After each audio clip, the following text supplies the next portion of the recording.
Texto de Bianchi Susana, del año 2013, Historia social del mundo occidental, del feudalismo a la sociedad contemporánea. Bernal, Universidad Nacional de Quilmes, capítulo 4, apartado 1.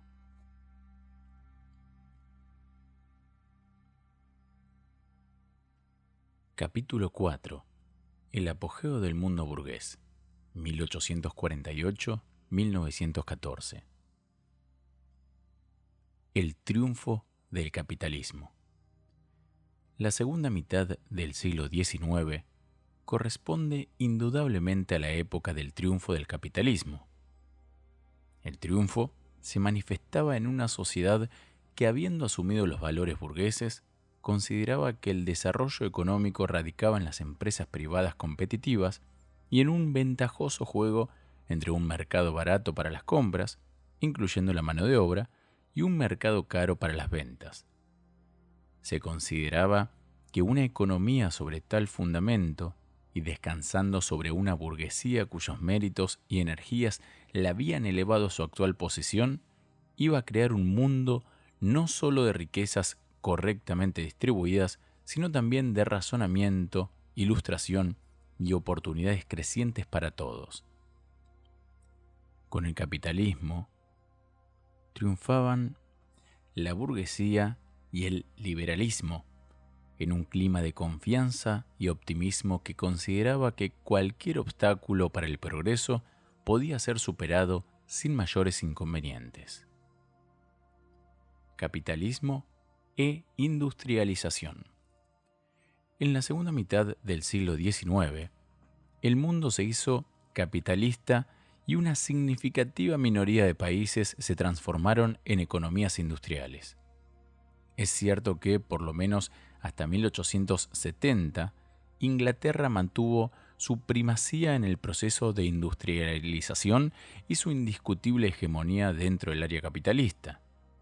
La misma industrialización, que comenzaba a generarse en el continente europeo, amplió la demanda de carbón, de hierro y de maquinarias británicas. Incluso la prosperidad permitía una mayor demanda de bienes de consumo procedentes de Inglaterra. De este modo, una rama tradicional como la textil experimentó un notable progreso basado en la mayor mecanización de la producción. Entre 1857 y 1874, el número de telares mecánicos se había elevado un 55%. La minería y la siderurgia, por su parte, también mantenían un elevado nivel de crecimiento. Hacia 1870, todavía más de la mitad de la producción mundial de hierro procedía de Inglaterra. Esta primacía industrial estaba además complementada con el predominio en el comercio internacional. Sin embargo, la posición inglesa parecía amenazada. La misma revolución industrial había desencadenado procesos de industrialización en un puñado de países europeos, como Francia, Bélgica y Alemania, a los que pronto se agregarían otros ubicados fuera de Europa, como Estados Unidos y Japón. Eran sin duda una minoría de países en un mundo que continuaba siendo predominantemente rural, pero sus efectos resultarían notables. En Francia, durante el periodo del Segundo Imperio, al calor de la prosperidad económica de los años 1850-1870 y por políticas que la favorecían, la industria pudo conformar una estructura productiva moderna donde se impuso el sistema fabril. Es cierto que, a diferencia de lo que ocurrió en Inglaterra o en Alemania, la producción en pequeña escala perduró con tenacidad. Mientras la industria moderna se concentraba en algunos puntos, París, Lyon, Marsella, La Lorena, en el resto del país se mantenían las viejas estructuras productivas.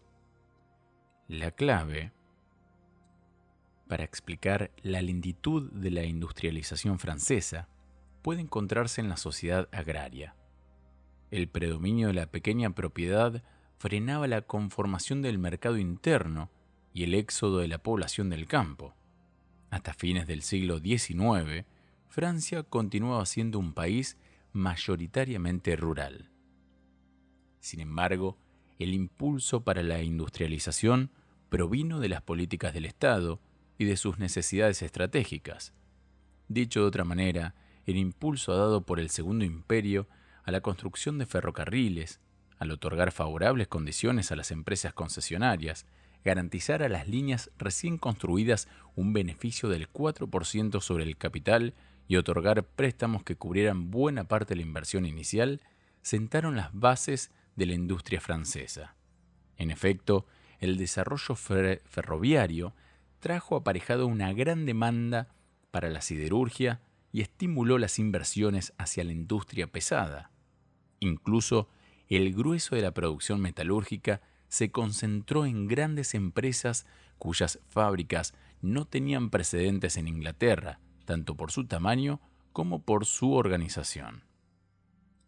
La primera etapa de la Revolución Industrial inglesa, la de los textiles, se había basado en innovaciones tecnológicas sencillas y de bajos costos, pero este no era el caso de Francia, que se incorporaba al proceso de industrialización en una etapa mucho más compleja, la de los ferrocarriles, y que exigía una gran acumulación de capitales.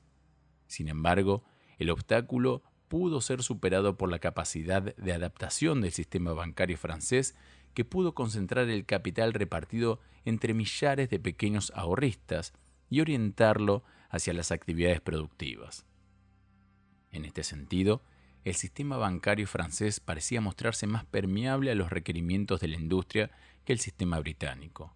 No solo la alta banca tradicional orientó parte de su cartera de créditos al sector industrial, sino que aparecieron nuevas casas bancarias adaptadas a tal fin. Es el caso, por ejemplo, del Crédit Mobilier, fundado en 1852 por los hermanos Pereire, que estimuló el ahorro para volcarlo hacia las empresas ferroviarias e industriales. Incluso la ley de 1867, por la que el Estado autorizó la libre constitución de sociedades anónimas, fue un instrumento que permitía canalizar el pequeño ahorro y concentrar capitales para la inversión. De este modo, a partir de las iniciativas del Estado y de la participación del capital bancario, a pesar de las dificultades que desde 1870 pudieron afectar el desarrollo del capitalismo industrial francés, este mantuvo su ritmo de constante crecimiento. Así, en los primeros años del siglo XX, Francia poseía ya el perfil de un país industrial moderno. La industrialización alemana, con su principal polo en Prusia, también arrancó en la década de 1850, estrechamente ligada al desarrollo de una red ferroviaria que, hacia 1870, era la más densa del continente. La construcción de ferrocarriles permitió cuadriplicar la producción de hierro entre 1850 y 1870, y en este último año, Alemania ya ocupaba el segundo lugar entre los países europeos productores de hulla. Incluso, la industria química tuvo un importante desarrollo en la década de 1860 a través de la explotación de las potasas de Stassfurt. De este modo, Alemania, más que ningún otro país europeo, pudo basar su proceso de industrialización en la industria pesada, en la mecanización intensiva y en el pronto desarrollo de grandes establecimientos fabriles. En esta línea, su industrialización alcanzó un ritmo extraordinario. En 1893, Alemania ya superaba a Inglaterra en la producción de acero y en 1903 en la producción de hierro. ¿Cuáles fueron los factores que impulsaron el acelerado desarrollo del capitalismo industrial en Alemania? En primer lugar, a diferencia de Francia, el mundo rural no constituyó un obstáculo para la industria. La concentración de la tierra en grandes propiedades y la modernización de la agricultura, que llevó a los terratenientes a racionalizar sus explotaciones mediante la mecanización, obligó, sobre todo en las regiones orientales, a millones de trabajadores agrícolas a abandonar el campo. Muchos emigraron al exterior, pero también muchos fueron absorbidos por Berlín, Hamburgo y los nuevos centros industriales de Alemania Occidental, sobre todo en la región del Ruhr, formando una importante reserva de mano de obra para la industria en expansión. En segundo lugar, como en el caso de Francia, el sistema bancario tuvo una activa participación en la financiación de la industria.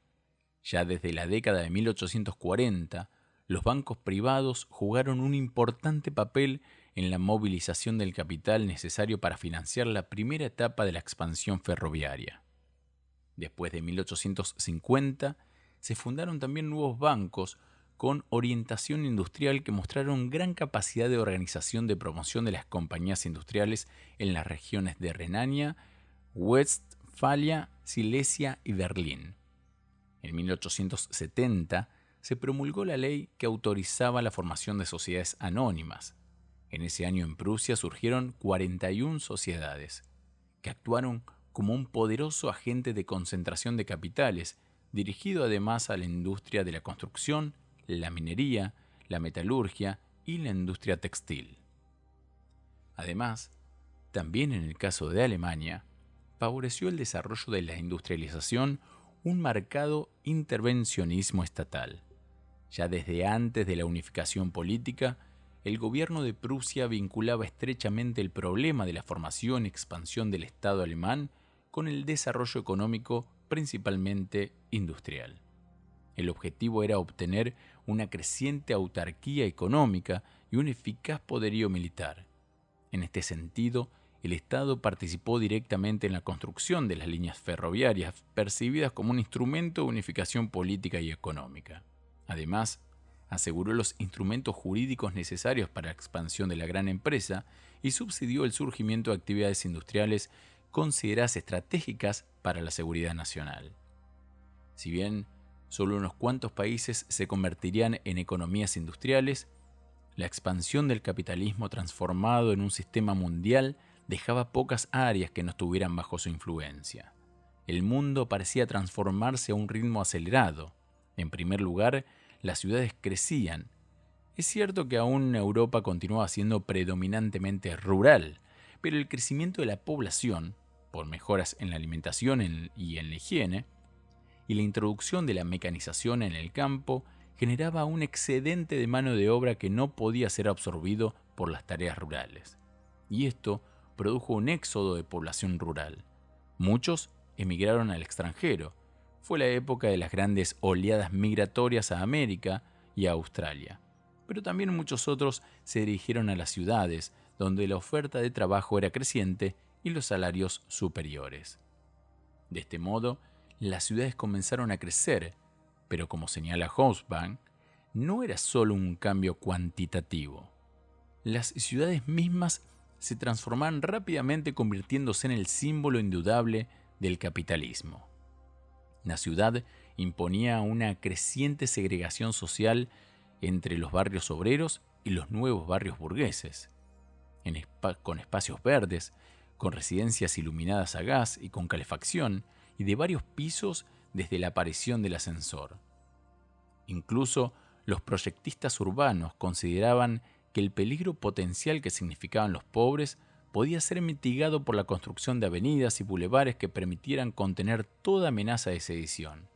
Y en ese sentido, la remodelación de París podía ser considerada paradigmática. En las ciudades también comenzaban a transformarse los métodos de circulación y distribución de mercancías.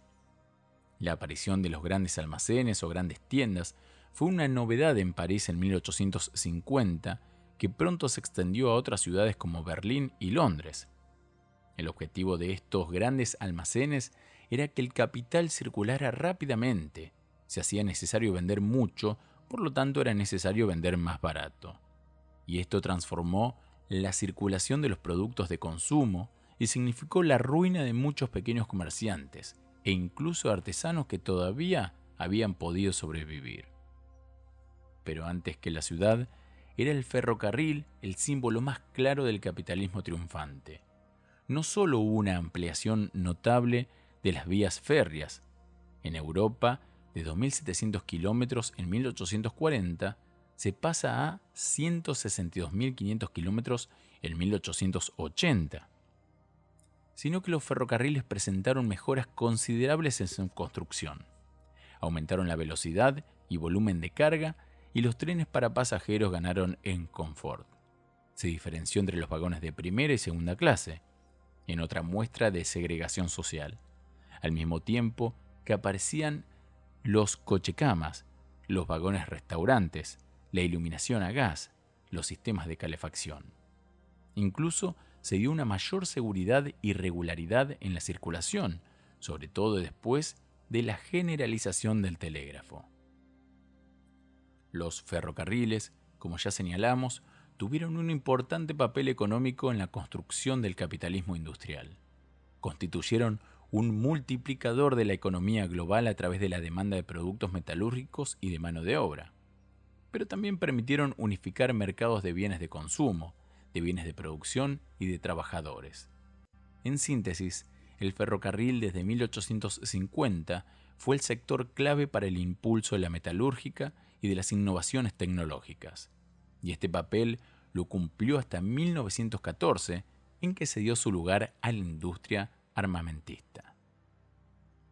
La construcción de ferrocarriles se vinculó estrechamente con el desarrollo de la navegación marítima. En rigor, muchas de las redes ferroviarias fueron suplementarias de las grandes líneas de navegación internacional. En América Latina, por ejemplo, los ferrocarriles unían a las regiones productoras de materias primas con los puertos que comunicaban con los países industrializados. También en Europa, las redes ferroviarias terminaban en grandes puertos con instalaciones adecuadas para permitir la atracada de navíos de gran envergadura, porque también la navegación había sufrido cambios. Se aplicaba el vapor y los barcos aumentaron sus dimensiones permitiendo transportar mayores volúmenes. La construcción de grandes navíos también produjo modificaciones en otros aspectos. Su construcción exigía grandes volúmenes de capitales por los costos de producción, que indudablemente estaban fuera del alcance de los armadores tradicionales que paulatinamente fueron desplazados. Estos fueron reemplazados por empresas de nuevo tiempo que concentraban grandes capitales. En síntesis, la industria naviera, como la construcción de ferrocarriles, actuó como un factor de concentración del capital, problema sobre el que volveremos. Estas transformaciones en el sistema de comunicaciones consolidaron el capitalismo y le otorgaron una dimensión mundial. Permitieron que se multiplicaran extraordinariamente las transacciones comerciales. Entre 1850 y 1870, el comercio internacional aumentó en 260%, dando como resultado que prácticamente el mundo se transformara en una sola economía interactiva. Era un sistema de comunicaciones que no tenía precedentes en rapidez, volumen, regularidad e incluso bajos costos. Las redes que unían al mundo tendían a acortarse. Ante un mundo que se achicaba, en 1872, Julio Verne, 1828-1905, imaginó la vuelta al mundo en 80 días, incluyendo las innumerables peripecias que debía sufrir su infatigable protagonista, Phileas Fogg. ¿Cuál fue su recorrido? Fogg viajó de Londres a Brindisi en barco vapor y en tren. Luego volvió a embarcarse para cruzar el recién abierto Canal de Suez y dirigirse a Bombay. Desde allí, por vía marítima llegó a Hong Kong, Yokohama y cruzando el Pacífico a San Francisco en California.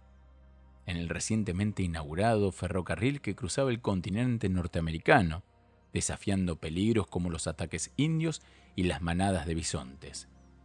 Llegaba a Nueva York, desde donde nuevamente en barco vapor y en tren retornaba a Londres. Todo esto le llevó a Phileas Fogg exactamente 81 días, incluyendo las múltiples aventuras, exigidas por el suspenso de la novela, vividas. ¿Hubiera sido posible hacer ese trayecto en 80 días 20 años antes? Indudablemente no.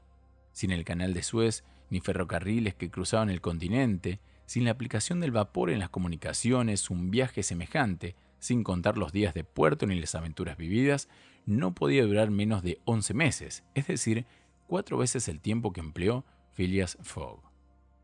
El ejemplo de la novela de Verne nos sirve para mostrar qué queremos decir con que el mundo se achica. Pero también podemos preguntarnos por qué Verne imaginó tal aventura. En ese sentido, Verne fue un hombre de su tiempo. El tema de los viajeros, de aquellos que corren riesgos desconocidos, misioneros y exploradores en África, cazadores de mariposas en las islas del sur, aventureros en el Pacífico, apasionaba a los hombres de la época. Y esto era también consecuencia del achicamiento del mundo.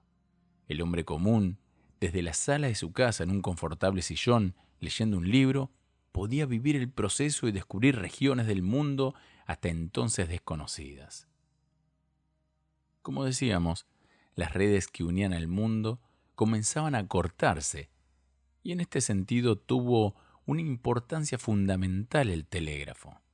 Era un invento reciente, 1850, y alcanzó gran difusión a partir del momento en que se solucionó el problema del tendido de los cables submarinos. En 1851 se unían Dover y Calais. En 1866, Europa y los Estados Unidos. En 1870, la red llegaba a Oriente. El telégrafo tuvo una indudable importancia política y económica. Permitía a los gobiernos comunicarse rápidamente con los puntos más alejados del territorio, lo mismo que permitía a los hombres de negocios estar al tanto de la situación de los mercados y la cotización del oro, aún en lugares muy distantes.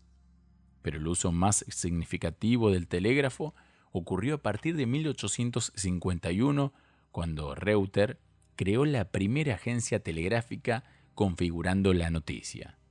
¿Esto qué significaba? Que sucesos que ocurrían en los puntos más lejanos de la Tierra podían estar a la mañana siguiente en la mesa del desayuno de quien estaba leyendo el diario. De este modo, se daba algo que pocos años antes estaba totalmente fuera de la imaginación de la gente. La información estaba dirigida además al gran público, favorecida por los progresos de la alfabetización, que permitía a la gente dejar de vivir en una escala local para vivir en una escala mayor, la escala del mundo. En síntesis, esta revolución de las comunicaciones permitía transformar al globo en una sola economía interactiva y darle al capitalismo una escala mundial. Pero al mismo tiempo, el resultado era paradójico. Cada vez iban a ser mayores las diferencias entre aquellos países y regiones que podían acceder a la nueva tecnología y aquellas partes del mundo donde todavía la barca o el buey marcaban la velocidad del transporte. El mundo se unificaba, pero también se agudizaban las distancias. La expansión del capitalismo industrial también estuvo estrechamente vinculado con una aceleración del progreso tecnológico. En efecto, cada vez fue más estrecha la relación que se estableció entre ciencia, tecnología e industria. La revolución industrial inglesa se había desarrollado sobre la base de técnicas simples, al alcance de hombres prácticos con sentido común y experiencia. En cambio, en la segunda mitad del siglo XIX, el avance de la metalurgia, la industria química, el surgimiento de la industria eléctrica se desarrollaban sobre la base de una tecnología más elaborada. Los inventos pasaban ahora desde el laboratorio científico a la fábrica. Dicho de otra manera, el laboratorio y el investigador pasaba a formar parte del desarrollo industrial. En este sentido, el caso del célebre Louis Pasteur, 1822-1895, uno de los científicos más conocidos entre el gran público del siglo XIX, es ejemplificatorio. Atraído por la bacteriología a través de la química industrial, a él se le deben técnicas como la pasteurización. En Europa, los laboratorios dependían por lo general de las universidades u otras instituciones científicas, aunque se mantenían estrechamente vinculados a las empresas industriales. En Estados Unidos, en cambio, ya habían aparecido los laboratorios comerciales que muy pronto hicieron célebre a Thomas Alva Edison, 1847-1931, y a sus investigaciones sobre electricidad. Y esta relación entre ciencia, tecnología e industria planteó una cuestión fundamental.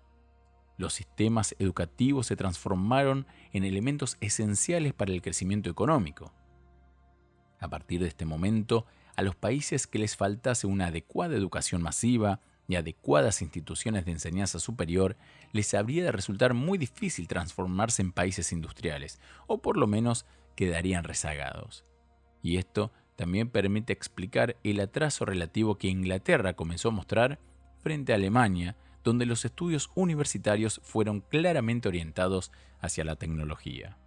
Y la clara vinculación entre ciencia, tecnología e industria también causó un profundo impacto en las conciencias.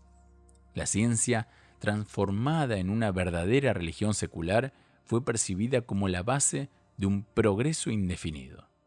Desde esta perspectiva, se consideraba que no existía obstáculo que no pudiera ser superado. Ciencia y progreso se transformaron en dos conceptos fundamentales dentro de la ideología burguesa. Del capitalismo liberal al imperialismo. La Gran Depresión. A pesar del optimismo y de los éxitos obtenidos, las dificultades no dejaban de plantearse. Tal como lo había previsto Sismondi, 1772-1842, uno de los primeros críticos de la naciente economía capitalista, esta se vio sometida a crisis periódicas, crisis inherentes a un sistema que se autocondenaba a momentos de saturación del mercado por el crecimiento desigual de la oferta y la demanda. De este modo, a los periodos de auge le sucedían periodos de depresión en la que los precios caían dramáticamente e incluso muchas empresas quebraban. A diferencia de las crisis anteriores, hasta la de 1847, que eran crisis que se iniciaban en la agricultura y que arrastraban tras de sí a toda la economía, estas otras eran ya crisis del capitalismo industrial que se imponían a toda la vida económica. Sin embargo, parecía que las mismas crisis generaban los elementos de equilibrio.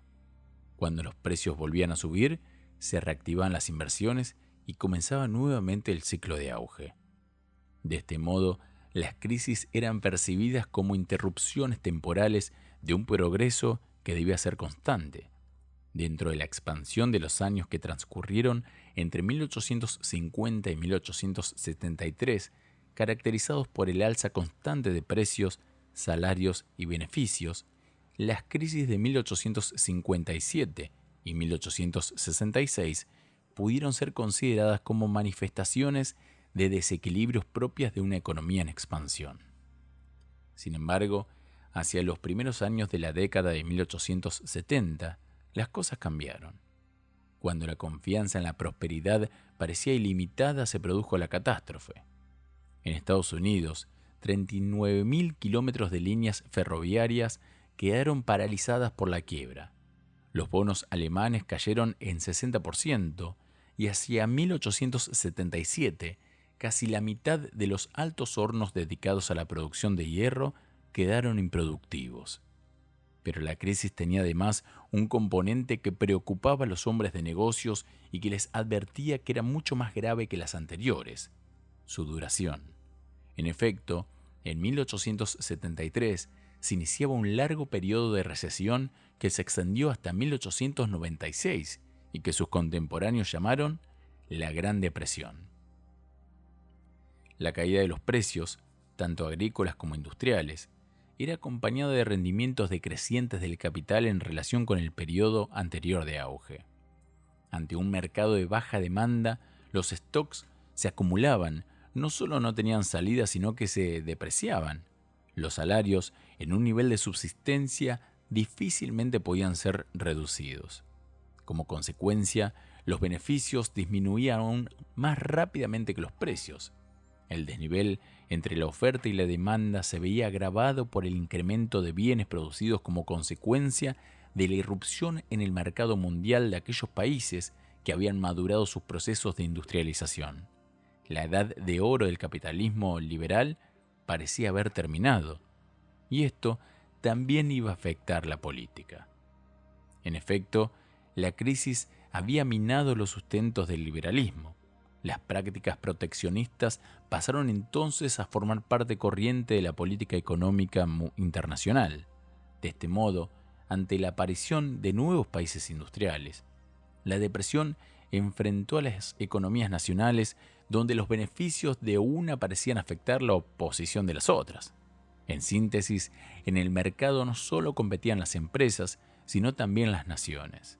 Pero si el proteccionismo fue casi una reacción instintiva frente a la depresión, no fue sin embargo la respuesta económica más significativa del capitalismo a los problemas que lo afectaban. En el marco de las economías nacionales, las empresas debieron reorganizarse para adaptarse a las nuevas características del mercado, intentando ampliar los márgenes de beneficios, reducidos por la competitividad y la caída de los precios. La respuesta se encontró en la concentración económica y en la racionalización empresaria. En primer lugar, se aceleró la tendencia a la concentración de capitales, es decir, a una creciente centralización en la organización de la producción. En Francia, por ejemplo, en 1860 había 395 altos hornos que producían 960.000 toneladas de hierro colado. En 1890 había 96 altos hornos que producían 2 millones. En síntesis, la producción aumentaba mientras que el número de empresas disminuía.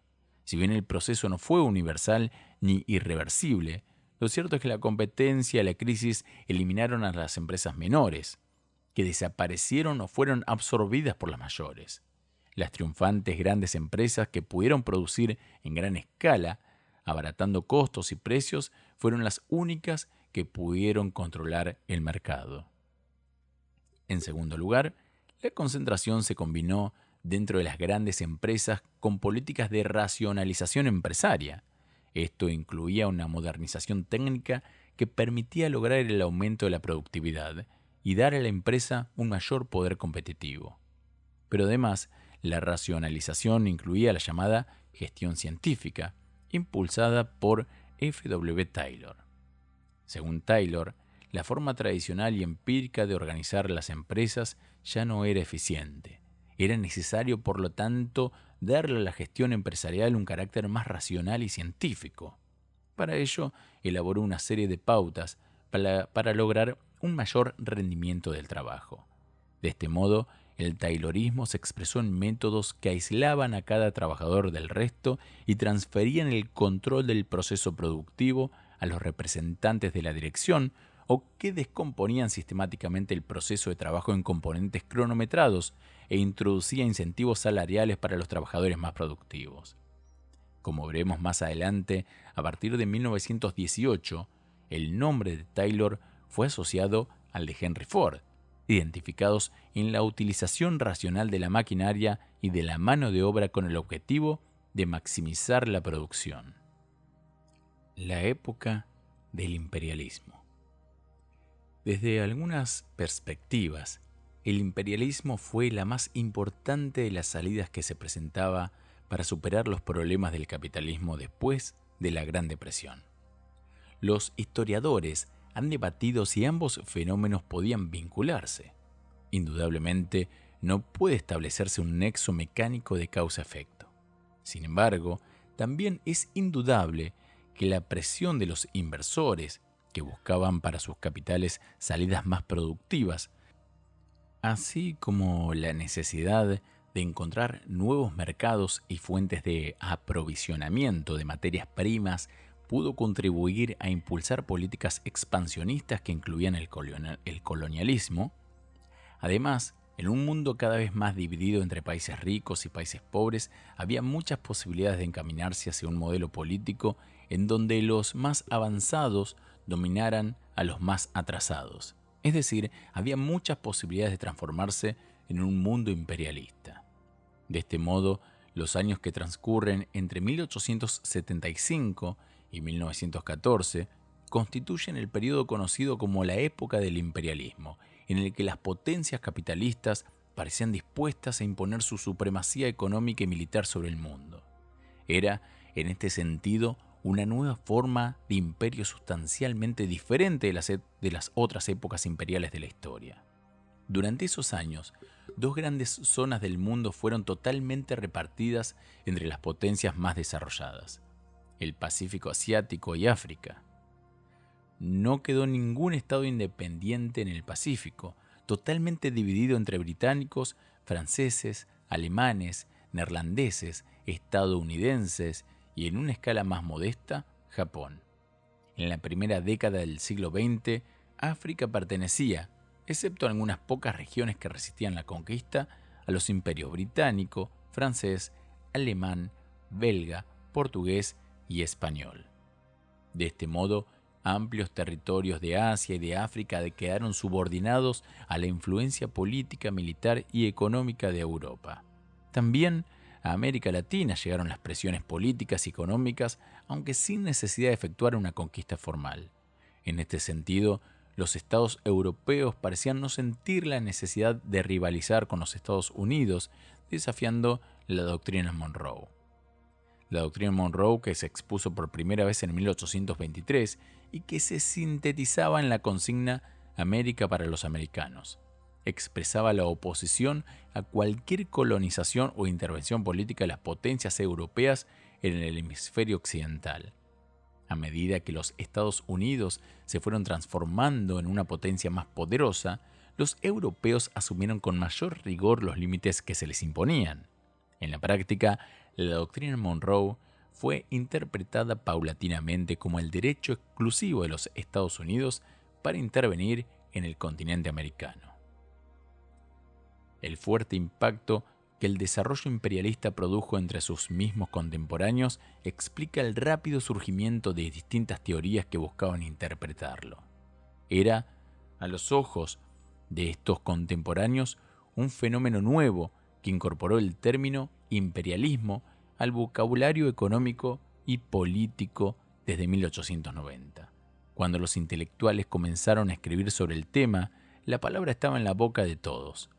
El economista británico Hobson señalaba en 1900: se utiliza para indicar el movimiento más poderoso del panorama actual del mundo occidental. Si bien en la obra de Karl Marx, que había muerto en 1883, no se registra el término imperialismo, las interpretaciones más significativas del fenómeno surgieron del campo del marxismo, desde donde sus teóricos intentaban explicar las nuevas características que asumía el capitalismo. Dentro del marxismo, la interpretación clásica fue la formulada por Lenin. Desde su perspectiva, el imperialismo constituía la fase superior del capitalismo y estaba referido a la baja tendencial de la tasa de ganancia por la competencia creciente entre capitalistas. En la medida en que la competencia capitalista dejaba paso a la concentración y a la formación de monopolios, y estos podían influir sobre las políticas del Estado, era cada vez más necesario buscar nuevas áreas de inversión que contrarrestara la tendencia decreciente de la tasa de ganancia que se daba en la metrópolis.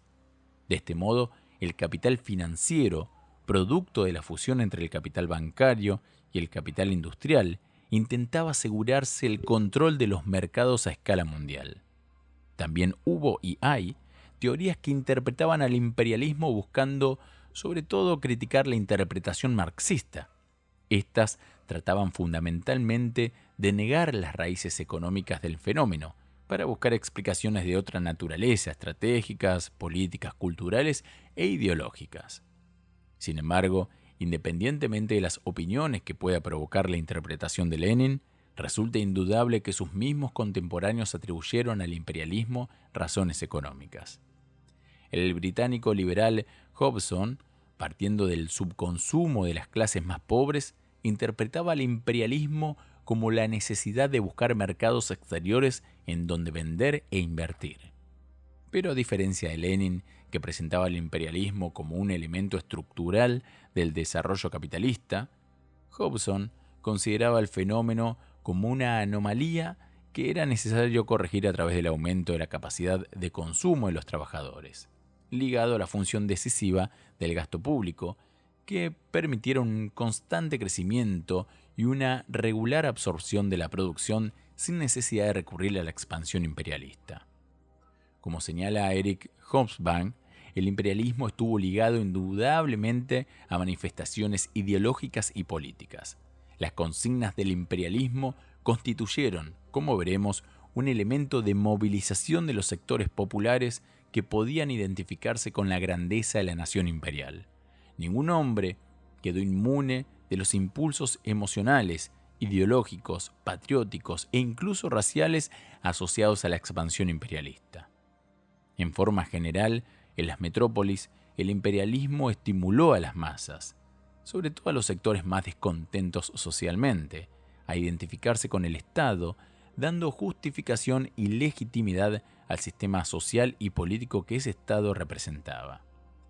Pero esto no implica negar las poderosas motivaciones económicas de tal expansión.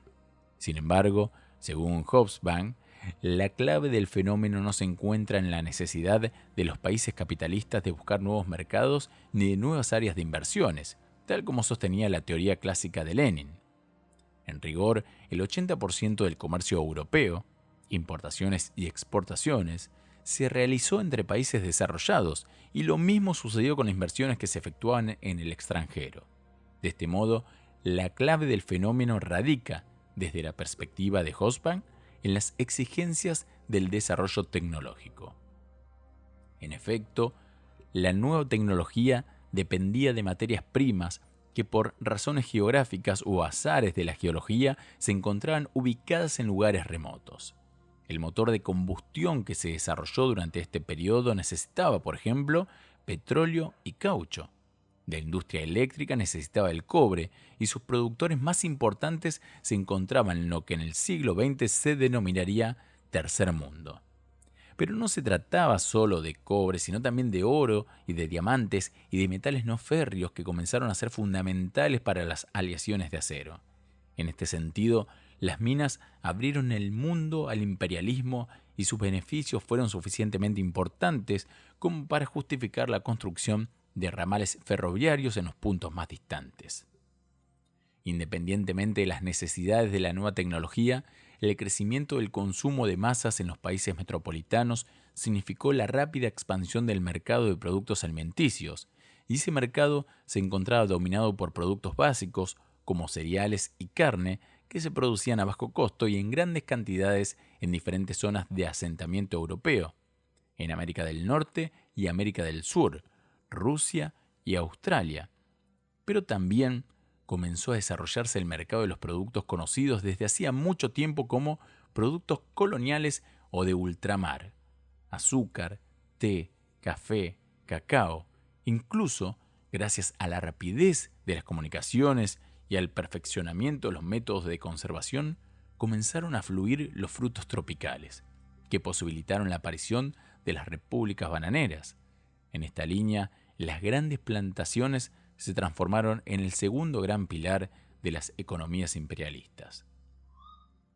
Estos acontecimientos en los países metropolitanos crearon nuevas posibilidades para los grandes negocios, pero no cambiaron significativamente sus estructuras económicas y sociales. En cambio, transformaron radicalmente al resto del mundo, que quedó convertido en un complejo conjunto de territorios coloniales o semicoloniales. Y estos territorios progresivamente se convirtieron en productores especializados en uno o dos productos básicos para exportarlos al mercado mundial y de cuya fortuna dependían casi por completo. Pero los efectos sobre los territorios dominados no fueron solo económicos, sino que también afectó a la política y produjo un importante impacto cultural. Se transformaron imágenes, ideas y aspiraciones a través de ese proceso que se definió como occidentalización. En rigor, el proceso de occidentalización afectó exclusivamente al reducido grupo de la élite colonial. Algunos recibieron una educación de tipo occidental, conformando una minoría culta a la que se le abrían las distintas carreras que se ofrecían en el ámbito colonial. Era posible llegar a ser profesional, maestro, funcionario o burócrata. Pero la creación de una élite colonial occidentalizada también podía tener efectos paradójicos. En este sentido, el mejor ejemplo lo ofrece Mahatma Gandhi, un abogado que había recibido su formación profesional y política en Gran Bretaña. Sus mismas ideas y su método de lucha, la resistencia pasiva, era una fusión de elementos occidentales. Gandhi nunca negó su deuda con Ruskin y Tolstoy, y orientales. Munido de tales instrumentos, pudo transformarse en la figura clave del movimiento independentista de la India, y su caso no es único entre los pioneros de la liberación colonial.